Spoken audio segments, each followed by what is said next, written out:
In 860, Varangians were routed out from the Volgian territories by joined forces of Slavs and Kriviches. Despite their triumph, though, leaders of the tribes are unable to reach an understanding. Young and ambitious Pridbor, the leader of the Slavs, weaves a plot against popular and cold-headed Krivich Mstislav. Pridbor knows his forces are way too weak to take Mstislav head-on, and the young prince's plan is dependent upon help from a famous Nordic ruler, Rurik. In order to keep his plan low-key, Pridbor seeks help from me after I exiled into the wild, driven by my mysterious visions. I was blessed with visions of the future that showed me Rurik's control of the Slavs' territory. Odin himself must have anointed the Nordic ruler, and thus I accepted Pridbor's quest. With the young prince's blessing, I took the role of a royal envoy and made my journey to the Baltic Sea. Weeks later, the sightings of the Viking ships proved my visions true. Rurik, accompanied by his brothers, sets his foot on the Varangian territory. His ambition? Headship of the Varangian tribes. Rurik's victory is Pridbor's fall. You can't make someone do your dirty work and expect deference. Odin's my witness. The young prince will end up belly up in Volga if he won't heed his vehement temperament. Truvor, Rurik's older brother, makes my words prophetic. The ceremony turns into a brawl as Pridbor took offense, ending up with a sharp shiv to his throat. The future king, Rurik, makes nothing of this affront. Quite the contrary. He asks me to join his brother Cineas during next day's rush on Belozersk. I reluctantly agree, as there's no secret that this heretic is romancing with Christianity. If he wasn't my king's family, by Odin's name, I'd beat him to the crows.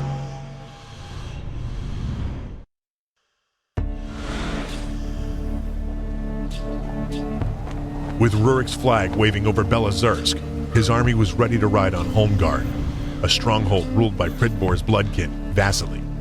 I joined his army right in front of Holmgard's gates. Surprised Rurik hasn't started his assault yet. But the Nordic king has a different agenda. He sent Vasily an ultimatum. Holmgard should be handed over to Rurik, and in return, the citizens will be spared the bloodshed.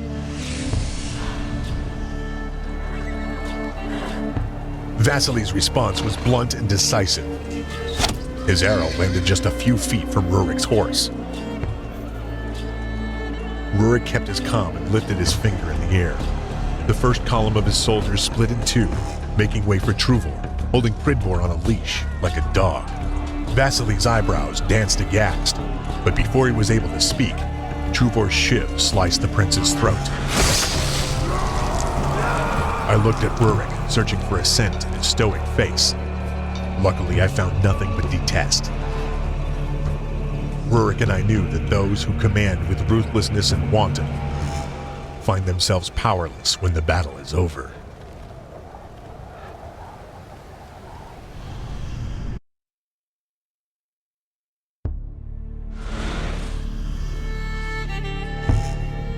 When the battle was won, I sought Recluse to consult the gods.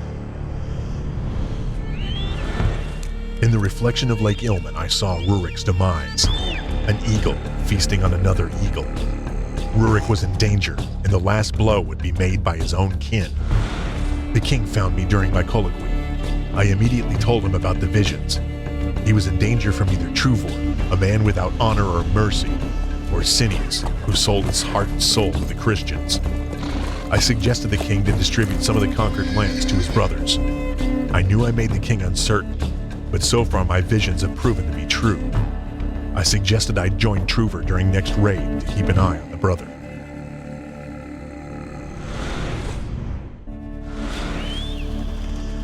As I was looking over the battlefield, I heard a disquieting whizzing noise. Two eagles locked in brotherly battle, each one pecking the other senselessly. For a short moment in front of my eyes, I recalled the vision of Rurik's downfall, an eagle feeding off of his chopped kin. The king's in danger. I rushed back, riding my horse to its demise. I returned just in time. A trusty berserk, one of the king's personal guard, tried to assassinate him. In his frantic state, he had to be put down, and I was unable to determine which brother sent the assailant.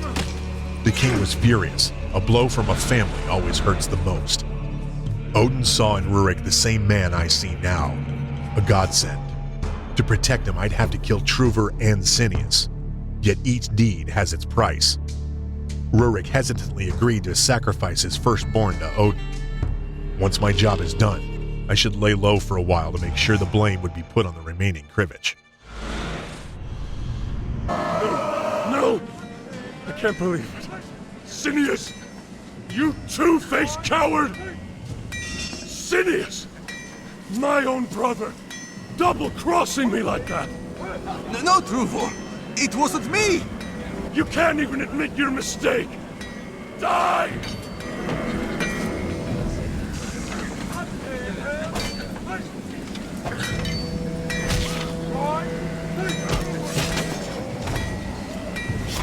Truvor is clearly blinded by his lust for revenge. Everyone, listen to me!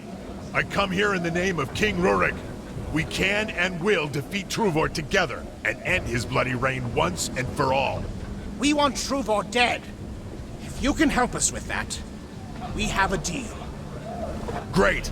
Now let's rebuild this settlement to prepare for the assault. Also, each nearby village we capture can help tremendously. It's a good plan. We are at your service, and this settlement is under your command.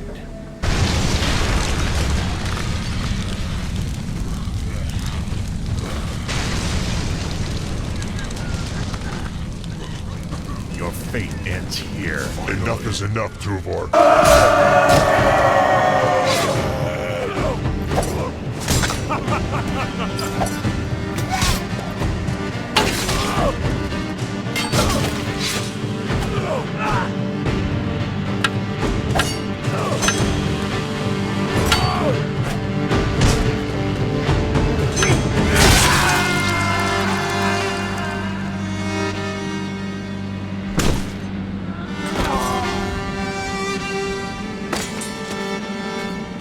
This life was not worth saving.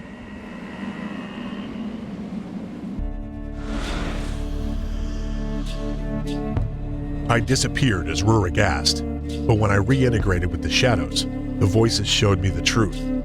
I've become a different man, a man whose voice was nothing less but a declaration of God's, and Odin does not forget. It took me almost 15 years to collect my honorarium. Rurik welcomed me with royal luxury, but what can a blind man offer to a seer? Those were earthly commodities I had no use for. I demanded my remittance be paid as agreed upon, with his firstborn. There's a special kind of madness in the eyes of kings. Rurik laughed out at me frantically and threatened with the worst kind of tortures if I was to act upon his son. I reminded him what happened to Cineas, who shunned the gods away, and to Truvor, who got consumed by anger and resentment. This fool ordered his guards to throw me out of the castle, but we'll see who'll be having the last laugh. As predicted by the vision, Rurik died weeks after he refused to give his son to Odin. Due to his son's young age, Rurik was succeeded by Oleg of Novgorod, who laid foundations to one of the most powerful states of that time, Kiev and Rus.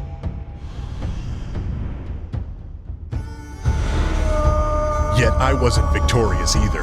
I wasn't able to please Odin, so he became silent. The only way I could reignite the flame within me was through blood. I've become a nomadic warrior, a prospector of pain and a seeker of honor. I knew the only way to reunite with Odin was in Valhalla.